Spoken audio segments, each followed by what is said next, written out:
अस्सलामुअलैकुम नाज़रीन, आऊँ एहसान अली अंसारी ऐं तव्हां ॾिसी रहिया आहियो BSK न्यूज़। नाज़रीन, तव्हां सां ताज़ा तरीन ख़बर शेयर करे रहिया आहियूं त सिंध हारी कमेटी तरफ़ां भाण जी खोट ख़िलाफ़ सिंध हारी कमेटी जे मरकज़ी सदर समर हैदर जतोई मरकज़ी जनरल सेक्रेटरी अहमद नवाज़ इनकलाबी जी अॻुवाणी में एहतजाजी मुज़ाहिरो करे धरणो हयो वियो। उन मौक़े ते अॻुवाणनि चयो त भाण जी हथरां खोट करे सिंध ज़राअत खे तबाही जी किनारे ते पहुचायो पियो वञे।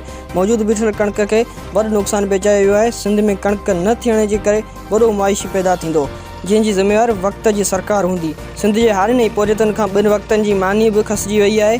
जेके हारी मज़दूर भाण ॿिज वठंदा हुआ उहे हाणे लखनि जा कर्ज़ी बणिजी विया आहिनि। भाण जे डीलर हुकुमराननि सां गठु जोड़ करे हारियुनि ऐं मज़दूरनि पोरियतनि जी तबाही जो मनसूबो जोड़ियो आहे। नाज़रीन, ही हुई हिन वक़्त जी ताज़ा तरीन ख़बर। वधीक ख़बरनि जे लाइ जुड़िया रहो BSK न्यूज़ सां।